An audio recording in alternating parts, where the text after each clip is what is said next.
तो भगवान शंकर को श्रावण प्रिय है, एक कारण कहा कि मंथन में जो विष निकला उस विष का पान किया और भगवान देवताओं ने मिलकर भगवान शंकर का जलाभिषेक किया। दूसरा कारण कहा, माता सती ने शंकर को पाने के लिए श्रावण के महीने में ही सबसे ज्यादा साधना करी है। और क्या करा था माता सती ने? एक बालू का, मिट्टी का शिवलिंग बनाती थी, प्रतिदिन शिवलिंग का निर्माण करती थी और शिवलिंग का निर्माण कर कर उसकी पूजन कर कर अर्चना कर कर उसका विसर्जन करती थी सती माता। और माता सती का नियम था भगवान शंकर को पाने के लिए शिवलिंग का तो हमारे यहाँ शिव महापुराण में लिखा है कि पार्थिव शिवलिंग का निर्माण होना चाहिए। और पार्थिव शिवलिंग का निर्माण करना है तो उसके लिए भी वर्णन करा गया। ब्राह्मण श्वेत मट्टी के शिवलिंग का निर्माण करे, वैश्य पीली मट्टी के शिवलिंग का निर्माण करे,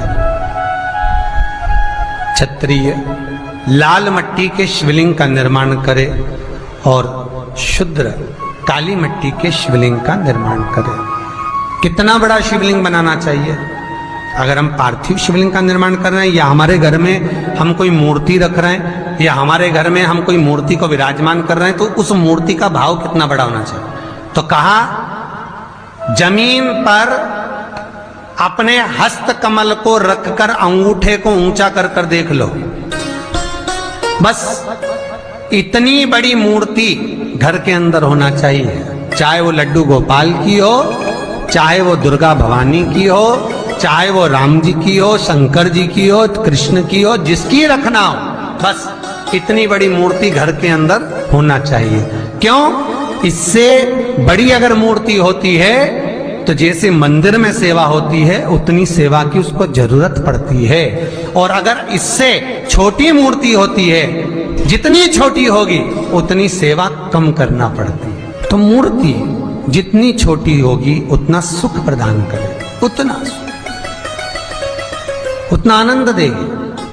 पर श्रावण के महीने में यदि आप रोज शिवलिंग नहीं बना सकते तो पूरे महीने में एक बार शंकर का शिवलिंग का, पार्थिव शिवलिंग का निर्माण करना चाहिए, जरूर करना चाहिए। और पार्थिव शिवलिंग का निर्माण कर कर उसकी आराधना, उसकी अर्चना, उसकी पूजन करना चाहिए। नमः शिवाय, ओम नमः शिवाय, ओम नमः शिवाय, नमः शिवाय। पार्थिव शिवलिंग का जब भी निर्माण करें, किसी थाली में या पात्र में, जिसमें भी आप निर्माण कर रहे हैं, उस पार्थिव शिवलिंग को बनाने से पहले उसके अंदर, पात्र के अंदर एक बेलपत्र रखे। बेलपत्र क्या? आपको कथा में कल कहा था, बेलपत्र का वृक्ष माता पार्वती के नयन अश्रु से प्रकट हुआ है और रुद्राक्ष का वृक्ष शंकर भगवान के नयन अश्रु से प्रकट हुआ है। तो बेलपत्र रखकर फिर उसके ऊपर शिवलिंग का निर्माण करें, फिर उसके ऊपर शिवलिंग, उसका लाभ आनंदित होगा, उसका सुख आनंदित होगा, वो आनंद फल देने वाला होगा। कई लोग सीधे थाली में शिवलिंग बना देते हैं। माता पार्वती के हस्त कमल पर शिवलिंग का निर्माण है महाराज, हस्त कमल सुख देने के लिए। तो भगवान शंकर के शिवलिंग का निर्माण करें। माता सती ने भी किया। यही श्रावण के महीने में माता सती शंकर भगवान के शिवलिंग का निर्माण करती है, पूजन करती है, अर्चना करती है। फिर शाम के समय उस शिवलिंग को मस्तक पर स्पर्श कर कर जलाशय में, कुंड में, जल में, बावड़ी में, कुएं में, तालाब में उसका विसर्जन करती है मां। दूसरा कारण कहा, सती शंकर को इसी श्रावण में रिझाई थी, इसलिए शंकर को श्रावण अति प्रिय है। कि पहले आती है नवमी, फिर आवेगी एकादशी, देवसोनी। तो भंडारिया नवमी का मतलब क्या होता है? भंडारिया नवमी का स्मरण क्या होता है? अभी आपको कहा था 9 जगह पर बेलपत्र चढ़ती है। भंडारिया नवमी का मतलब ही यही है कि भगवान विष्णु सोने जाने से पहले नवमी तिथि के दिन 9 बेलपत्र भगवान शंकर को समर्पित कर कर भगवान शिव के मंदिर में बैठकर भगवान शंकर की आराधना कर कर भगवान विष्णु लक्ष्मी जी के साथ अपनी सृष्टि का कार्यभार 4 महीने के लिए शंकर जी को सौंप देते हैं भंडरिया नवमी के दिन। और एकादशी के दिन से, देव सोनी एकादशी के दिन जब भगवान सोते हैं, उस दिन से भगवान शंकर पूरे कार्यभार को देखते हैं। पूरे कार्यभार, जब कार्यभार सौंपा गया, भगवान शंकर सृष्टि का संचालन करने लगे, तब ब्रह्मा और विष्णु ने आकर शंकर जी की आराधना यही श्रावण के महीने में करी थी कि आपने पूरा कार्य अच्छे से संभाला, इसलिए शंकर को श्रावण अति प्रिय है। यह तीसरा कारण है शंकर को श्रावण प्रियता का। अब शिव महापुराण की कथा करिए कि शंकर को श्रावण प्रिय, चौथा कारण वर्णन करा कि ये कारण भगवान शंकर की आराधना माता पार्वती ने बाल्यपन से करी, खूब करी, खूब दिल से करी। ये कहते हैं कि अगर 1,00,000 बेलपत्र समर्पित कर रहे हो और तुम्हारे पास में अगर वो बेलपत्र नहीं है तो तुम 1,00,000 मत चढ़ाओ, आप तो 1 बेलपत्र, परंतु वो बेलपत्र भी पूर्ण तरह से साफ, सुंदर, सुरक्षित, खंडित ना हो, वो मुझे समर्पित करो। 1 चावल का दाना चढ़ाओ पर वो खंडित ना हो, 1 फल चढ़ाओ वो खंडित ना हो, 1 पुष्प चढ़ाओ वो खंडित ना हो। शिव कहते हैं मेरे हाथों से मेरा पुत्र खंडित हो गया था, उस दिन से मैंने वचन दिया है माता पार्वती को कि खंडित वस्तु स्वीकार नहीं करूंगा और ना खंडित दूंगा। शायद इसीलिए ये चरित्र कथा है कि जिस नारी का गर्भ 2-3 महीना ठहरने के बाद में गर्भ गिर जाता हो, 4 महीना ठहरने के बाद गर्भ गिर जाता हो, गर्भ बच्चा पूर्ण नहीं होता हो, या बच्चा कहीं शरीर के अंदर डॉक्टर कह रहे हैं सोनोग्राफी में कि ये विकलांग है, बच्चे के पाँव में या मुख में या शरीर में पानी भरा गया है, ये सुरक्षित नहीं होगा, ये बुद्धि से कमजोर होगा, या ये बच्चा ऐसा विकलांग होगा, तो उसी समय पर जैसे ही डॉक्टर ने कहा वैसे ही एक श्रीफल, और वो श्रीफल खंडित नहीं होना चाहिए, उस श्रीफल पर जो नारी है गर्भ से है, उस नारी का सिर से लेकर एड़ी तक एक लच्छा, लच्छा मतलब मोली, मोली मतलब नाड़ा जो हाथ में बांधते हो कलेवा, उसको नाप कर श्रीफल पर भगवान शंकर का नाम लेकर उस स्त्री का नाम और गोत्र बोलकर बांधकर भगवान शंकर के चरणों में ले जाकर रख दीजिए, फिर वो बच्चे की जवाबदारी शिव की हो जाती है, फिर शंकर की, क्योंकि शिव ने माता पार्वती को वचन दिया था कि मैं खंडित नहीं दे सकता। सारे देवताओं के मंदिर में नारियल फूटता है, हनुमान जी के मंदिर में नारियल फूटता है, राम जी के मंदिर में नारियल फूटता है, देवी जी के मंदिर में नारियल फोड़ा जाता है, पर शंकर जी के मंदिर में नारियल नहीं फोड़ा जाता। आखा की आखा दिया जाता है कि पूर्ण दीजिए, बेलपत्र पूर्ण दीजिए, फल पूर्ण दीजिए, 1 चावल का दाना भी दे रहे हो तो पूर्ण दीजिए। उसमें एक और अच्छी बात है, बहुत ध्यान लगाकर सुनिएगा जरा, जितने आस्था चैनल पर सुन रहे हो, यूट्यूब पर सुन रहे हो, फेसबुक पर सुन रहे हो, या इस पंडाल में श्रवण कर रहे हो, बहुत सावधानी से ध्यान दीजिएगा। कभी श्रावण महीने में अगर आप शंकर जी के मंदिर में जाएं और शिव मंदिर किसी वृक्ष के नीचे हो, वट वृक्ष के नीचे हो, चाहे पीपल के वृक्ष के नीचे हो, चाहे वो आंवले के वृक्ष के नीचे हो, चाहे वो बेलपत्री के वृक्ष के नीचे हो, चाहे वो शमी के वृक्ष के नीचे हो, चाहे जिस वृक्ष, कोई भी वृक्ष के नीचे अगर कोई शिवालय है, शंकर जी का कोई मंदिर या शंकर जी का कोई शिवलिंग रखा हुआ, तो एक दुर्वा किसी भी श्रावण महीने में तुम जब भी किसी शिवालय में जाएं, जिस वृक्ष के नीचे शिवलिंग हो, उस शिवलिंग पर ये शिवलिंग रखा हुआ है, ये जलाधारी है। जलाधारी पर जहां शिवलिंग रखा हुआ है वहां कटी भाग, कटी भाग माता पार्वती जी का हस्तकमल, उसके ऊपर रखा हुआ है शिवलिंग, सामने अशोक सुंदरी और भगवान शंकर के दोनों पुत्र गणेश कार्तिके, ऊपर से जल गिरता है जया, विषहारा, शामलीवारी, दौतली, देव,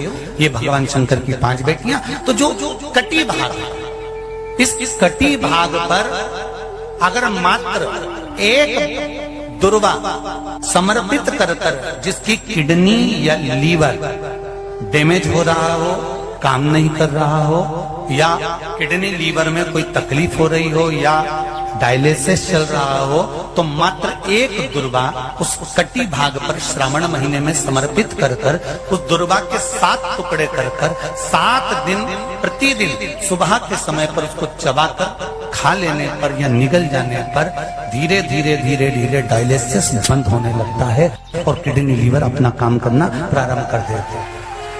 एक दुर्वा, कितनी दुर्वा? एक दुर्वा, मात्र एक दुर्वा।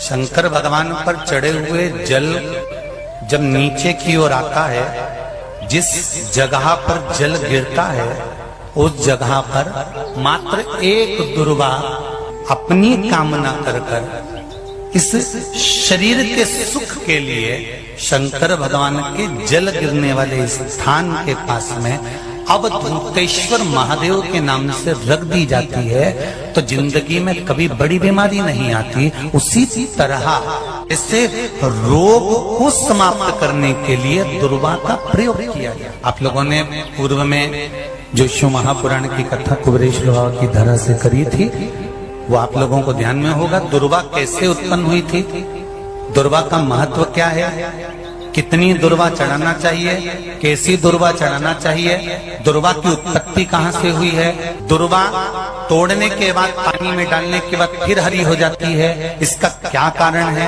दुर्वा गणेश जी को क्यों चढ़ाई जाती है, शंकर जी को दुर्वा किस स्थान पर चढ़ाई जाती है, ये सारी कथा आपको पूर्व में इसी कुबेरेश्वर बाबा के पावन धरा से सुना चुके हैं जो टीवी पर डली हुई है। कभी आपने नहीं सुनी हो तो यूट्यूब पर से दुर्वा शिव महापुराण की कथा आप निकाल कर उसको श्रवण कर सकते। उसमें वर्णन किया है कि इस दुर्वा का महत्व क्या है, दुर्वा का क्या। मात्र एक दुर्वा शिवलिंग पर चढ़े हुए जल जहां से नीचे की ओर गिरता है उस जगह पर मात्र अपने शरीर की कामना करते हुए भगवान से रोग मुक्ति के लिए एक दुर्वा अगर समर्पित कर दी जाए तो कोई बड़ी बीमारी जिंदगी में आ ही नहीं सकती, ग्रहण ही नहीं पा, मतलब ग्रसित नहीं कर सकती। श्रावण के महीने की श्रावण शिव महापुराण की कथा सुन रहे हो, एक बात दिल से बताना, जितनी सौभाग्यवती माताएं होती हैं ये संक्रांति पर भी 13 चीजें दान करती हैं, 14 चीजें दान करती हैं। बीच में कोई 16 सोमवार का उद्यापन करेंगी तो भी सुहाग की सामग्री देंगी,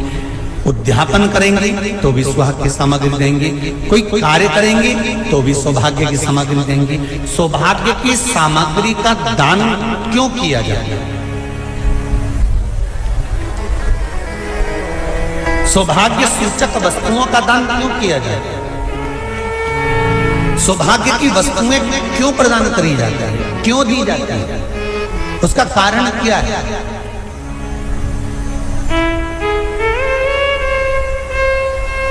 क्यों देते महाराज,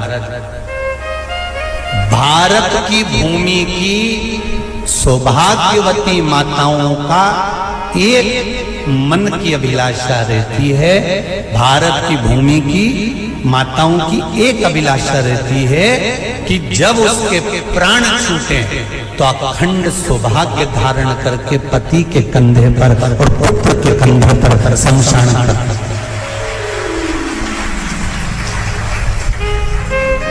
ये भारत की भूमि की माताओं की सोच, उनके मन का संकल्प, उनके मन का भाव।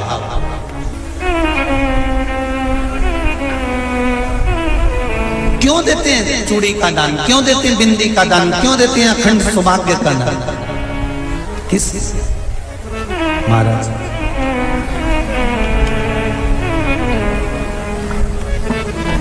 मेरे हाथों में भर भर के चूड़ी रहे, मेरे हाथों में भर भर के चूड़ी और मैया कोई कामना, मेरे मस्तक पे चमकती चूनर रहे, मेरे मस्तक पे चमकती चूनर रहे और मैया कोई कामना, मेरी मांगों में भर भर के सिंदूर रहे, मेरी मांगों में भर भर के सिंदूर रहे और मैया कोई कामना नहीं। मेरे पाँव में बिछुड़ी का जोड़ा रहे। एक बिछुड़ी नहीं, कितनी? 2, 3, 4, 5। एक एक पाँव में जोड़े से बिछुड़ी होना चाहिए, केवल एक नहीं, सिंगल नहीं। वो तो आजकल का फैशन हो गया महाराज, जो केवल एक बिछुड़ी धारण कर लो उसी में फैशन दिखे। श्रावण की शिव महापुराण की कथा कहती है, जब बेटी को विदा करा जाता है और पहली बार बेटी के पांव में जब बिछुड़ी डाली जाती है तो वो बिछुड़ी भी अलग अलग नहीं होती, उस बिछुड़ी के जोड़ को चेन से एक दूसरे से बंधा हुआ होता। बोलो सही है कि गलत? जितने आस्था चैनल पर कथा सुन रहे हैं, जितने फेसबुक पर सुन रहे हैं, यूट्यूब पर सुन रहे हैं, सुन लेना कि मेरे भारत की माताओं का जब पाणी ग्रहण संस्कार किसी बेटी का होता है, उसके पांव में जब पहली बार बिछुड़ा पिनाया जाता है, बिछुड़ी पिनाई जाती है, तो वो बिछुड़ी भी एक दूसरे से बंधी हुई होती है, चेन से बंधी हुई होती है। उसको अलग अलग वाली बिछुड़ी शादी के मंडप में नहीं पिनाई जाती। क्यों? जैसे ये बिछुड़ी एक दूसरे से पांव में बंधी हुई है, तुम्हारी जिंदगी अंतिम श्वास तक ऐसी ही बंधी हुई है। यही बनना चाहिए। वो तो अब माताओं ने थोड़ा सा फैशन चेंज कर दिया, अब पांव में ज्यादा बिछुड़ी नहीं पहनती, गड़ती है, चुभती है, एक बिछुड़ी धारण है। महाराज पर नहीं, बिछुड़ी भी दो हो, जोड़े से। हमारी माताएं, भारत की भूमि की जो माताएं हैं, ये चूड़ी भी हाथ में पहनती है तो जोड़े से पहनती है। बोलो जैसा सही है कि गलत है? एक अकेली चूड़ी माताएं हाथ में धारण नहीं करती हैं। अगर भारत की भूमि की संस्कारित माताएं हैं और भारत की भूमि की सभ्यता और संस्कृति को जानती है तो अकेली चूड़ी नहीं, जोड़े की चूड़ी पहनेगी, 2 चूड़ा डालेगी, 4 डालेगी, 12 डालेगी, पर सिंगल नहीं, अकेले। श्रावण के महीने की शिव महापुराण की कथा, जिसका नाम है श्रावण शिव महापुराण की कथा, ये कहती है कि पार्वती जी ने और गंगा जी ने ये चतुर्मास में जितना सौभाग्य का दान दिया है, उनके बराबर दुनिया का कोई व्यक्ति इतना सौभाग्य का दान नहीं दे सकता, जो माता गंगा और पार्वती दोनों दान दे रहे हैं।